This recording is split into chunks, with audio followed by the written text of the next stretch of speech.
Dr. Fiona Muculloch, who wrote 8 Steps to Reverse Your PCOS, one of my new favorite PCOS go-to references. If you thought you had learned everything you could about PCOS, I promise you will find a lot of nuggets in this great research-based book. Dr. McCulloch has been practicing for 16 years as a naturopath. She is a member of IVF.ca, which is a premier fertility advisory board in Canada. And she's also a member of the PCOS Awareness Association. She practices in Toronto at the White Lotus Clinic. Thank you for joining us today, Dr. Fiona.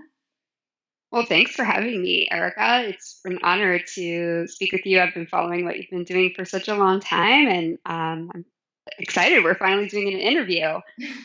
Me too. It's kind of funny because I ran into you in Atlanta at the PCOS Challenge Symposium. I was like, I've been reading your blog for so long, and you said you had been reading mine, and I was like, wow. Yeah, oh, for sure. It's so cool because I think like there's a few of us that have been doing it for quite a few years now. So I think we all sort of saw each other and then, kind of connected and sort of see each other online. But it's really cool when you can actually meet in person. Totally. It does make a big difference. And that's what's so wonderful about those symposiums that PCOS Challenge puts together. It gets us together as a community, Yeah. So I have just so many questions for you after you're reading your book. I could go on for hours, but we're going to kind of talk about a few key points today, and maybe we'll have you back on in the future to share more knowledge. But I'd like to start with something that I think a lot of people don't really understand, which is, what is a naturopath? So a naturopath, there are different definitions depending on where you live. And in North America, there are licensed naturopathic doctors, which is what I am. And so this is actually different from what's also known as a traditional naturopath, or in some other areas of the world, people may call themselves a naturopath, and that's, something different. But in Canada and the US, we are actually, depending on the state or province that you live in, we're actually regulated healthcare providers. And we undergo 4 years of undergraduate education in pre-medical sciences. And then we complete a 4-year full-time program in naturopathic medicine, which is a medical school. And then we must undergo clinical hours, many clinical hours, seeing patients under supervision. And also we have to do licensing board exams, which are very challenging. In some areas, we can prescribe medication, so that where I live, I can do that. And you have to do additional exams for that as well. So we're very much primary care providers, except we focus more on natural methods and options like nutrition. And we spend a lot more time with our patients, tending to look at a lot of different lab tests and really understanding the patient's entire picture, just because we have that ability. We're lucky enough to have more time with our patients. So yeah, that's the basics of what a naturopathic doctor is. Thank you for filling us in on that, because what I find is I tend to send my coaching clients to naturopathic doctors when I get this like spidey sense that we're missing something. And it's something, it could be an underlying hormonal kind of quirk. And I'm like, boy, I wish we just had more information. And it's kind of like we've gone to the end of the road with their MD. And we've gone, we've done the lifestyle changes and the exercise and the nutrition. And something still isn't quite clicking. And usually when I get somebody that has some great lifestyle habits into a naturopath, it's like snap. Everything comes together. That one last piece starts rolling, and we really start seeing the results of that individual woman's hard work. So I'm glad that we can bring you on here to kind of raise awareness about how powerful that can be for women with PCOS. Yes, absolutely. I mean, in our clinic, we see a lot of women with PCOS, and I think just having that ability to spend a lot of time and really understand each woman's individual picture really gives us that ability to help. And if especially someone has already been to someone like you and done all that groundwork, it does make it a lot easier for us to just nudge it in the right way, depending on if it's, something going on with the hormones or, for example, thyroid, or so many things can be involved. So yeah, so I think it's really helpful to go and get that opinion if you're feeling really stuck. Yeah, it definitely is really made a difference in quite a few of my clients' lives when I refer them on to a local naturopath. It's like just kind of the secret sauce. So anyway, I wanted to talk to you today about a question I get a lot. I know that we talked before we started the interview that we both can really relate to, which is, why am I so hungry all the time? And I have noticed that after years of talking with women with PCOS, that we all get this sense that we're experiencing hunger much differently than other women, maybe just sitting right next to us at the restaurant. And we're thinking, is it my willpower? What's going on with me or my body? And one thing that really stuck out to me when I was reading your book is you talk about this concept of insulin resistance and leptin resistance and how those relate to our hunger and fullness cues. Could you break that down for us?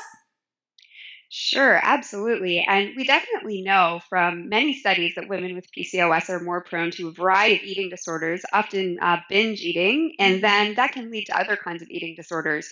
And there is definitely disordered senses of hunger and fullness. And when we look at PCOS, we know, and we've heard a lot about insulin resistance and how that's involved. Women with PCOS, there's a big spectrum of different kinds of insulin resistance or the secretion of more insulin.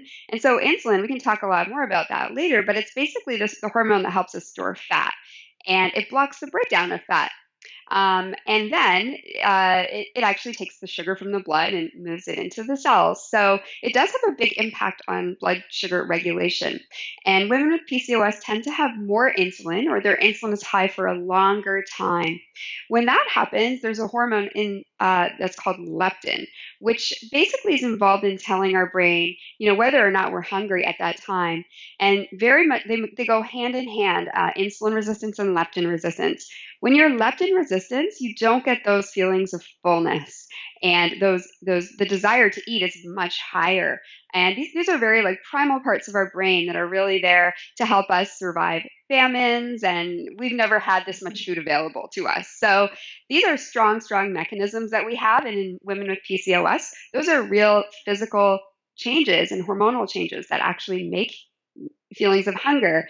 And then the other thing is, which is also very common, is dysregulated blood sugar. So women with PCOS are much more prone to high and then low blood sugar. And when your blood sugar is low, again, you're dealing with a very primal mechanism there, which is, let's get food now. And let's get food that's going to raise my blood sugar fast now, which is carbs or sugar. So those are kind of the two elements there that really are involved with that feeling of hunger. Yeah, I can totally relate to what you're saying, especially like this primal feeling like I have to eat now. I experienced that a lot when my PCOS was out of control. So it sounds like what you're saying is that the presence of higher insulin in a woman with PCOS also contributes to or relates to a resistance to the response of leptin, which is this hormone that signals to our brain, hey, you're done, you got enough food. And so Yep. the two together, it's probably almost a chicken and the egg situation. We don't really quite know which gets off and which doesn't, but they kind of build into this cycle, which can create this feeling that you are in desperate need of food when you're not. Exactly, absolutely, and it's difficult to tell when you're full. So yeah, so it's actually, and then it becomes difficult to notice when you're hungry and versus when you're full. Like those normal kinds of mechanisms get really disordered. And then there's also other research that shows that if you eat when you're not hungry, and this is a study I just read recently, which technically would be the case, even though you feel hungry, but your brain, technically you're not hungry. That actually makes this entire situation worse. And it causes those hormones in the brain to actually go towards more and more leptin resistance. So it's kind of like a cycle, like many of the other things are in PCOS, where it goes, worse and worse into the wrong direction. Oh, wow. So, in fact, you kind of just you keep going down this road and you're doing the best you can to manage your symptoms because I can remember that I'd be in the middle of my work day. My PCOS was really the most out of control right when I started in the workforce. And I would like leave the office to go get a healthy carb, like maybe some oatmeal or something, because I felt so low and I thought I must need the carbs. And then I would almost like fall asleep in my car in the parking lot. Like I'd just be so tired.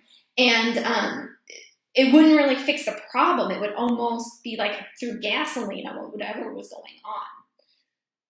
That's exactly right. I remember the same thing in university when that was probably when my PCOS was the worst. And I remember, just eating so many carbs and then getting really tired in class, and sleepy like every day, and then trying to have a snack. And then, it just got worse and worse. And now that never happens to me. So I find that it's such because I've backed myself out of the cycle. So it's really interesting how that can reverse. Yeah, it is. And we should say that, we should highlight that we both don't experience that anymore. And I haven't in years. So that's really freeing. Yeah. Um, Yeah. There's ways out of it for sure. yes, so there's definitely hope.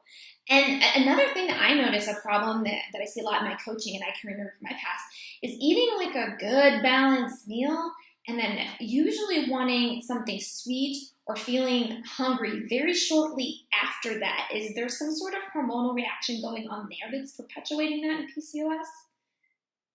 Yeah, so right after the meal, wanting something sweet, that could be related primarily to, the just possibility of the leptin resistance and just not feeling satisfied or full.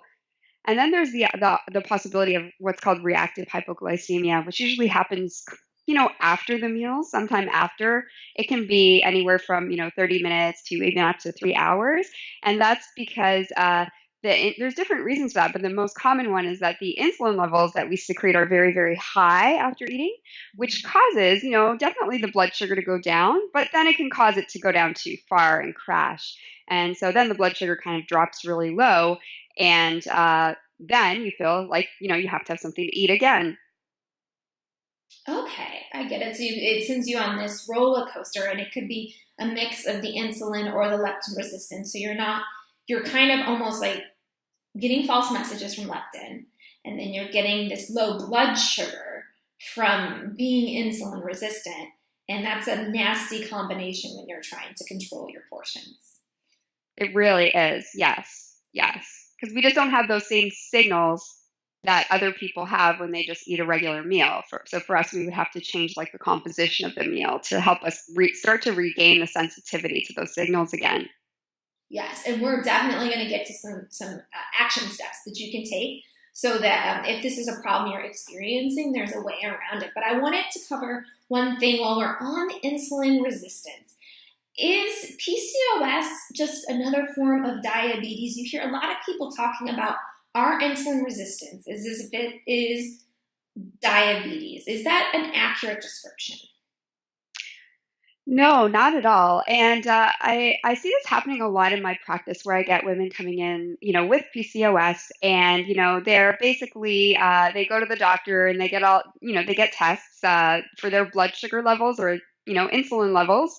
And then they come back and they say, well, I don't have insulin resistance. And then I look at the tests that they've had done, and they're actually tests for diabetes and not for insulin resistance.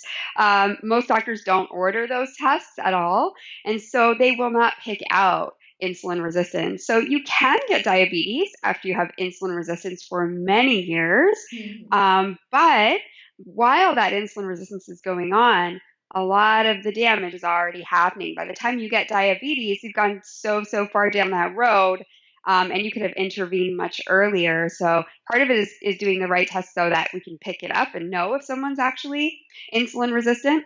And the difference between PCOS is that with PCOS, so you can have insulin resistance and not have PCOS. Right. So what is the difference between those two things? The difference with PCOS is that the high insulin levels cause us to release androgens from our ovaries. And this actually is a big part of why we have all of these hormonal issues, issues like hair growth on the face or acne or hair loss. And then the other place is the adrenal gland. So, and that seems to be more independent of insulin release. But so there is an inherent tendency to make androgens like testosterone or DHEA and the insulin resistance. So that's what makes up PCOS. And there's a lot of inflammation that's underlying it and kind of causing the insulin resistance as well. So it's more of it's a complex endocrine condition. Diabetes is the end result of many years of insulin resistance. So they have something in common, but they're definitely not the same. Okay, I'm so glad to have that cleared up because I get a lot of people coming in to me for coaching and they're telling me their story and it's the belly fat. I'm having trouble with all the things we just talked about with hunger, highs and lows, and their whole story screams insulin resistance. But then their doctor is shutting them down and saying that's not something you have to worry about. So it's hard for me to come back and say, well, we're going to start approaching this from the belief that you are insulin resistant. So it's great that you actually have a resource that we'll link to that gives women an outline of how to actually ask for the right test to discern whether or not insulin resistance is part of their PCOS, right? Absolutely. Yes. The right tests are really important. There's testing for fasting insulin, fasting glucose. So I have all the ratios there and the HOMA IR calculator that you can take those two values, plug them in and see. The test that we use a lot in our clinic is the insulin glucose challenge test, similar to the glucose tolerance test, but also includes insulin at each point. So that's a very, very detailed test. That's where we see a lot of problems. It's just phenomenal, like the information that we're gathering on that test for women with PCOS. And then just a very basic test is the abdominal circumference and height. So there's a waist height calculator as well, and if you plug your values into there, you'll see that will clearly define insulin resistance. But just looking at your body shape, if you're specifically gaining weight around your stomach, that is characteristic of insulin resistance. Yes, and even if you're lean, but your pudge is hanging out around your stomach, like that's where your trouble spot is. That is also a good indication because I think the women that get left out of this conversation with insulin resistance are the lean women with PCOS. And that for me was my first signal is I was lean, but all of a sudden I was getting belly fat and that had never been an issue for me. And I thought, this is really weird. Totally, yes. Yeah, exactly. Like for me, I always gain weight right on my stomach. The first place it goes every single time. So definitely like that is something that's very, very characteristic of insulin resistance. And when we test the lean women in the clinic, we always recommend that they do this glucose insulin challenge, the one which is it's over 2 hours and there's 4 different points in time. So they take 75 grams of glucose. And before they take the drink, we do a fasting insulin, fasting glucose, and then we'll give them 75 grams of glucose, and then they'll have, at 30 minutes, 1 hour, and 2 hours, we'll measure their insulin and glucose at each time. And we see the lean women who have PCOS, their results are completely different than lean women of the same weight. They make more insulin. They have more abnormalities with their blood sugar regulation. Some of them have big spikes of blood sugar and drops. And then some of them have, your insulin should go up and then come down. Some of them, their insulin goes up, it takes a while, and then it doesn't come down, it just stays. So there's all these different patterns. But even the extremely lean women, I've one who I've seen, she secreted the most insulin of anyone I've ever tested, and she was lean. But diabetes all in the family, right? So you can see it when you look for it. It's just they're doing the wrong tests. Yeah, and it sounds like they're just looking at the way that your body is processing the blood sugar and not how much insulin you're producing is kind of the differentiator between the two tests, right? Exactly. Yeah. And insulin, if it works hard enough, it'll keep your blood sugar normal. But you might have to make 4 times the amount of insulin to keep your blood sugar normal than someone without PCOS. And that insulin causes our ovaries to make testosterone. And so that over time, you'll definitely see that PCOS picture arise. But if you're never testing for insulin, you're not going to see it. You're just going to see, oh, the blood sugars are normal. That's because you don't have diabetes. All right. And I think that's such an important message to hit home is to look at both blood sugar management and the insulin, because the insulin is what's in a lot of cases driving the high androgens, which are the symptoms that in general really are what bring women into the doctor's office, is that the hair growth, the acne, and the infertility, because they just assume wrongly that their trouble maybe with their weight or their energy levels has something to do with maybe like their willpower or more of like a characteristic or personal trait. And I see a lot of confidence issues come into play after years of not being able to handle the weight or the energy issues that they're having, and feeling like that there's something wrong with who they are rather than their hormones. And so if you can identify this earlier, you can save yourself a lot of emotional pain too. Oh, yeah, absolutely. It's very frustrating. And, when I see women with PCOS, they actually work really hard on their health. I see a lot of them doing so many things, and they're so motivated, and they're exercising and trying different nutrition plans, and other people aren't doing that, and yet they're judged when they go to the doctor, oh, you're just eating too much or whatever. But meanwhile, they're doing tons of things. It's just that their hormones are fighting against them. Yeah, I always say, if we could free up all of these women from spending so much time pursuing these crash diets or these intense workout programs, they probably could accomplish incredible things. When you're talking about 20% of the population is having to invest so much time on their own in their health because they're not getting the attention they deserve. Exactly. Because it's just not it's not understood. Yeah. So yeah, my mission is like I want everyone to, like, healthcare providers to really understand this, and also for women to be able to understand it themselves too, so that they can go to their doctors and be really informed and know what to ask for and advocate for themselves, because we're definitely our own best advocates. So true. I think that, preparing that information and coming into your doctor with a friendly attitude and saying, this is what I've learned, can we just try this, will get you really far in a lot of cases. So you don't want to just go ahead and say that your physician doesn't care about you or is dismissive. Maybe they just don't know what you might know. And it's a matter of partnering with someone and getting them a little more educated on what's going on with you.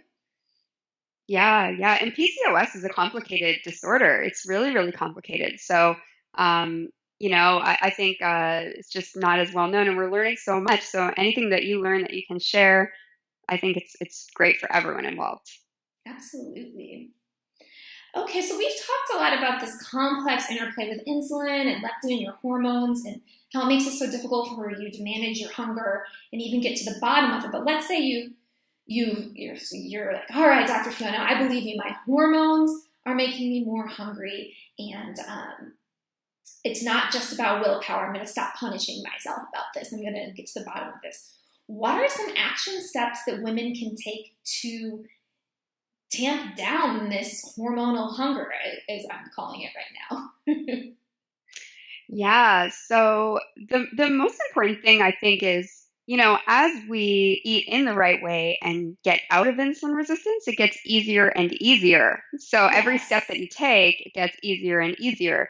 So we're actually, at first, the steps are, it might seem harder at first, but then as you do it for like a year, it's actually pretty easy, and you don't feel that same way and that same struggle. But one of the things I focus on, and I think it's different in different age groups, but for women under 40, I recommend that we keep the blood sugar very balanced, and that involves definitely having a good, a healthy protein, significant amount of vegetables, non-starchy vegetables or greens, healthy fats, and if it's possible to get those from food like avocados or nuts or seeds, and then the quantity of those actually matters a lot. And then the carbohydrates would be varied for each woman depending on her level of insulin resistance and many other different kinds of factors, and also her level of activity and exercise. So that those pillars are really important, but really, like, the protein, the non-starchy vegetables, and then the healthy fats are the pillars of really keeping your blood sugar balanced.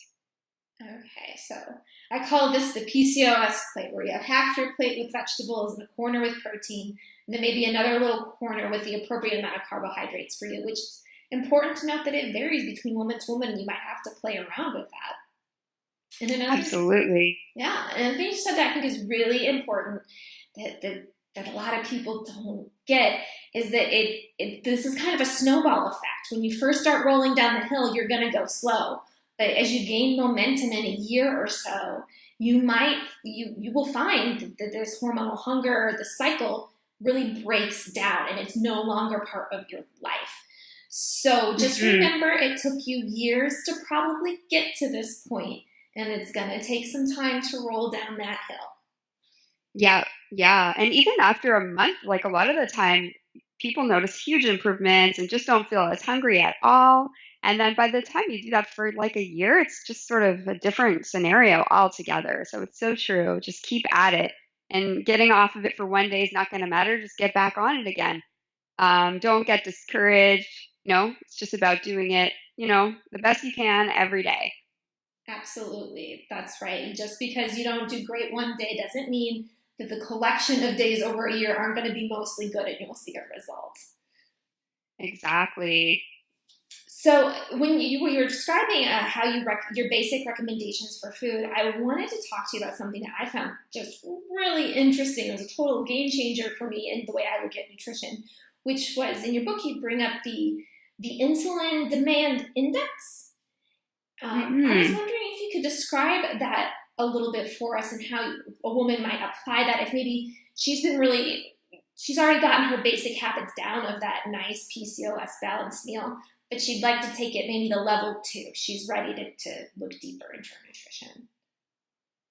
Absolutely. So I think we all know about the glycemic index and glycemic load, and this was actually studied like most of the research. I mean, it's been researched everywhere, but at the University of Sydney, Jenny Brand Miller had done a lot of research on the glycemic index for many, many years.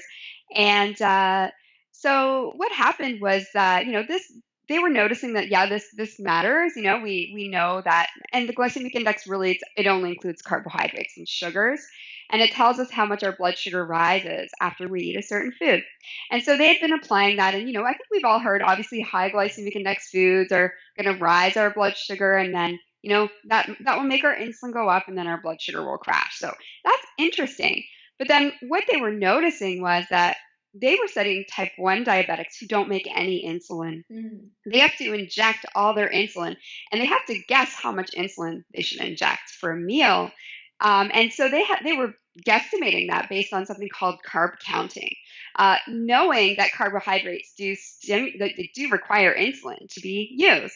But what they were finding was that there are certain foods that wasn't working for. So the diabetics would have a plate of food, look at the carb counting or the glycemic index, and then estimate the amount of insulin. They would inject it, and what they thought should happen didn't happen. It wouldn't control their blood sugar. And so the researchers were like, what's missing? Like something's missing here, where it's not just the glycemic load of this meal that determines how much insulin you release. And so they started actually measuring insulin levels in people after they would eat. What they had thought before was that probably it would be exactly correlated with the glycemic index. But that wasn't actually the case. So what they found was that there are certain foods that stimulate insulin release in healthy people that don't raise the blood sugar at all. And these were the foods also that correlated with the ones that the diabetics needed to, inject more insulin for. So we know that there are foods other than just carbs that stimulate the release of insulin. And so this is where they started to investigate this, and it was called the Food Insulin Index. I think the first study on it was in 1997. And so you're wondering, why didn't they do more research on that? Because that's so fascinating. Well, insulin is very expensive to test compared to glucose. Oh. Yeah. So, I mean, I think what they measured it at first and they were like, oh, kind of interesting, but let's, this glycemic index, I think it can control most of everything and we could do much more research on it. But then over time, they did add more and more foods to the food insulin demand, and now it's gotten to be quite large. And so what they've learned as well is that there are certain combinations of food that actually cause more release of insulin, and certain types of amino acids that cause more release of insulin. And so now we're kind of getting a bigger picture, because when we're looking at PCOS, we're looking at insulin resistance. We're not looking at diabetes. And we're looking at improving what we call satiety, so feelings of fullness, and balancing blood sugar. So, that index is much more interesting for insulin resistance. And so that's what I tend to use when I'm recommending meal plans for people. Okay, so in a lot of ways, this testing and metric for food parallels how women with PCOS should be looking at their insulin resistance in blood tests. It's that we can't just look at the sugar load and the glycemic response or the glycemic index. We need to look at how our insulin is going to respond, how we're going to secrete when we eat a certain food. Yep, exactly. Okay, yeah, this was such an interesting thing to read about. And then when I turned the page in your book and I saw just some of the foods listed, I was really surprised at the insulin demand of certain foods. Like, it looked like red meat had a higher insulin demand than some fruits. And, you hear people go on and on about fruits and sugar. And from just like a pragmatic place as being in nutrition for a long, long time, I've never seen anyone get incredibly unhealthy from fruit. But I have seen them, when they have a diet mostly made out of refined animal products, get pretty unhealthy. So, to me, it was like a lot of things that I just kind of knew from being in this business for so long. It gave me some science that made sense finally. Absolutely, yeah, and it's also, the quantity matters a lot. So we're looking at food insulin demand. It includes, like, within that metric, it actually includes the amount of calories and the density of calories in that food.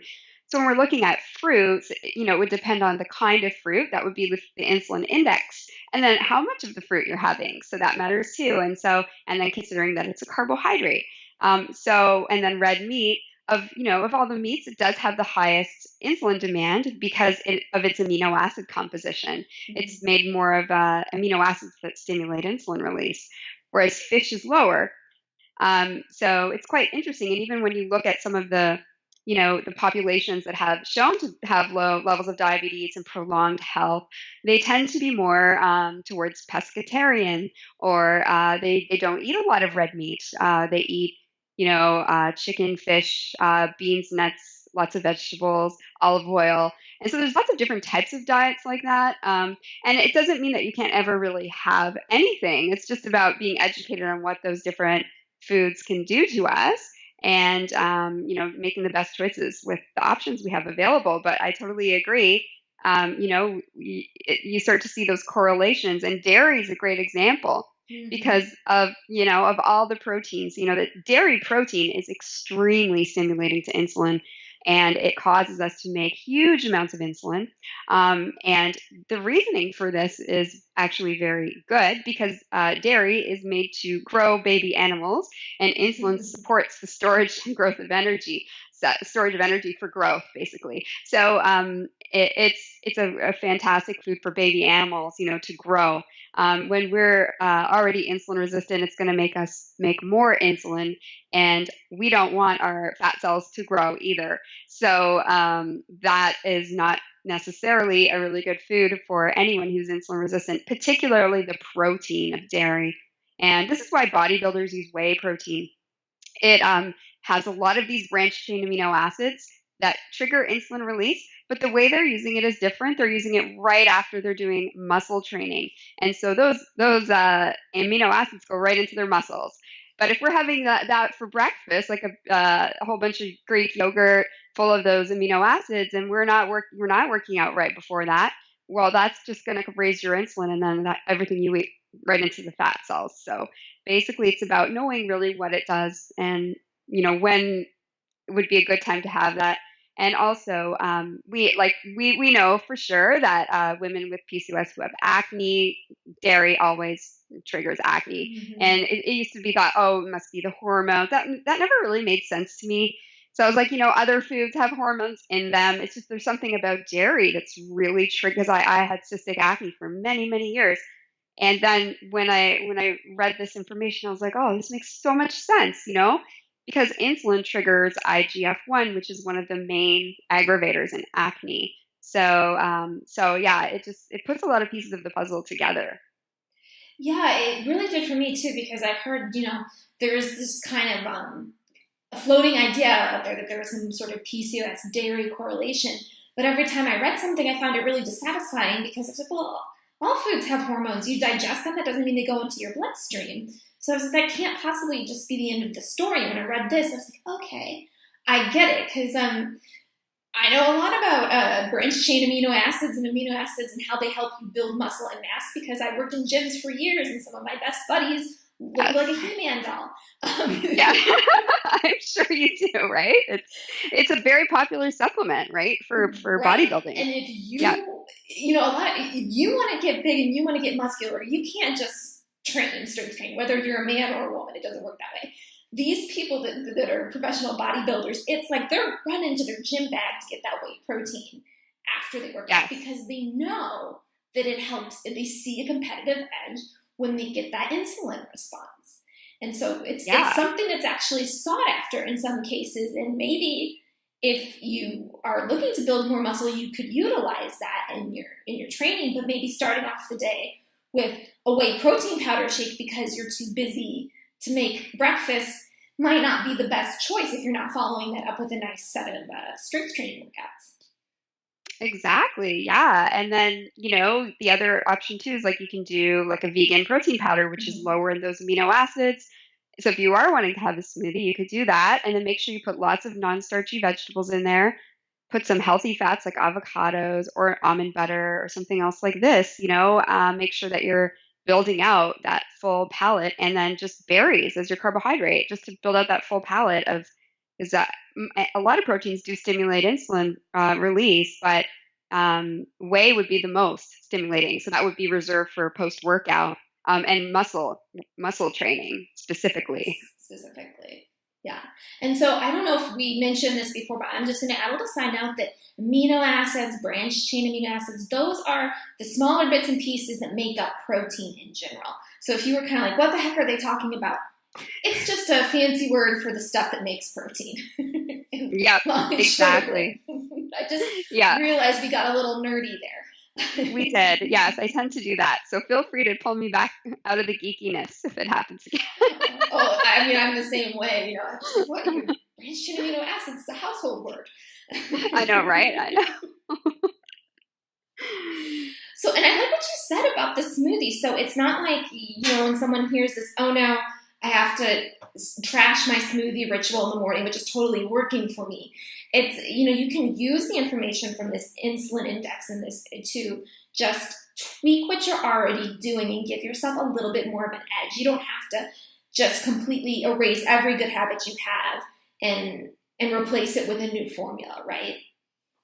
Totally. Yeah. It's just really about learning and understanding. And then once you have that knowledge, you can use it in every area of your life, like for every meal, when you're eating out, all different kinds of situations. Like you would understand and know, how all these different foods affect our bodies, because our bodies are different from other women.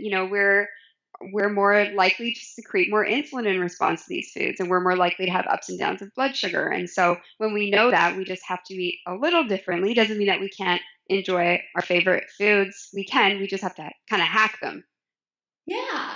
I found that just reading through the list of foods in your book, I was able to make some really quick changes just that were painless. So for me, I have this waffle recipe that involves some cottage cheese, and I thought to myself, what if I took the cottage cheese in this recipe in half and added more egg whites? Would I get about the same result? And I tried it one day and it worked. And instantly I'm reducing my insulin demand on something I like without completely giving it up every weekend I want a waffle, and Yeah. it was easier, I'm at the grocery store and I'm making tacos, and there's ground chicken and there's ground turkey and there's ground beef, and I just might choose the chicken because it's a little bit better for me. Exactly. Yeah. It's just so easy to do those things. And it's so interesting how those all also correlate with things that we know about population studies, we know that, obviously eating a lot of red meat has been correlated with different kinds of diseases. And that's a very controversial topic, but I think that if we look at some of like the blue zones and those kinds of areas of the world, we do see that correlation. And it doesn't mean that you can never have red meat. Of course you can. But just it's probably healthier for you to shunt a little bit more towards having, fish and seafood and avoiding those kinds of proteins, especially as you get older. Yes, definitely. And it doesn't have to be, just a total makeover of everything you're eating. It can be just educating yourself and slowly incorporating it. Yeah, Yeah. absolutely.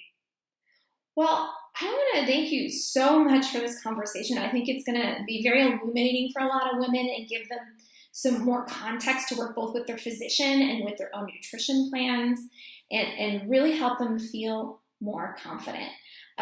Before we go, I always like to ask if your best friend called you tomorrow and said, I was diagnosed with PCOS, which I guess she'd be in your office probably, what would be the first tip you would give her? What would be your words of encouragement or advice? So, my first thing I would definitely say is that PCOS is actually not a disease. And people think of it as a disease, but I think of it as a type of person, a genetic type of person. And these genes we've seen have persisted for actually many, many, many, many years in we see them, going back and back and back.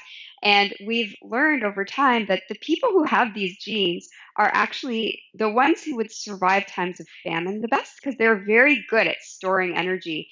And they were the women that would actually continue to reproduce during famines when other women would become infertile. And so there was a reason. So these are survival genes. And you'll see a lot of women with PCOS and who are doing very well in their lives. Like they're at, high positions, they're, athletes, they're doing all kinds of amazing things because, they do have a lot of testosterone, they are strong, So that would be the first thing I would say is don't think of it as a disease and don't let anyone tell you there's anything wrong with you. It's just that the way that our current world is, there's so much food available. We're eating all the wrong things as teenagers because we don't know, right? As we're going through puberty Yeah. and becoming insulin resistant. And so that is, like for example, like breakfast cereal, with milk, I used to eat that for breakfast all the Oh, time, like I so know. much of it. Yeah. And so it's like it's that the world isn't suited for us, and we have to kind of hack the world into what is. But it's something I think that's really empowering to really understand that it's not a disease, and a lot of these symptoms, a lot of these problems can be reversed. That's such an empowering message. And I hope that if maybe you're feeling down about PCOS, you rewind it and listen to it again. That there's this idea that there's something wrong with you or that you're broken. It's a really toxic and painful idea. But the idea that PCOS is just information about your body that you can use to shape your environment, then PCOS becomes a tool, right? Because you have some insights into how you can sort of optimize your environment and utilize that testosterone to make yourself even more powerful and effective, whether it's in the gym or at home once you get your environment right. So don't necessarily think about it that you're broken. Think about it as the world around you isn't accommodating you, and you can change that. Exactly. Exactly. Well, thank you so much for your time. And before we go, I wanted to, where's the best place for people to get in touch with you and read all of your amazing articles? So my website is drfionand.com. So I've got all my articles on there. We have a quiz on which will help you determine the 8 different factors of PCOS that are most important in your case, because PCOS changes throughout the lifespan. It's a test you might want to do at different times of your life if something changes, so that you can understand what's going on, that's affecting your health at that time. And we have the lab test guide on there too, so you can download that if you're interested in that. I have a clinic in Toronto. It's at whitelotusclinic.ca. So we do see patients there as well. All right. Well, thank you so much for your time. And you forgot to mention your book, which is like everywhere. You can get it on Amazon. But this is definitely, as you can see, I highlighted a lot, so I think it was very interesting. Well, I'm just so happy that women like you and who are professionals are even finding it useful. So I just hope that, if anyone's interested in learning anything else, you guys can just send a message to my clinic and I can blog on it. If there's any articles, any of your viewers want to see more on, I'm happy to write on that. That's an awesome invitation that you should take Dr. Fiona up on. I know as a blogger, I love it when I get questions because we have the curse of knowledge. We don't know what you don't know. So those questions are actually helpful. So we look forward to them. Yeah, absolutely. Well, thank you again so much, and we look forward to talking to you again soon. Oh, thanks, Erica. Same to you. Thanks for having me on your interview show. Absolutely. My pleasure.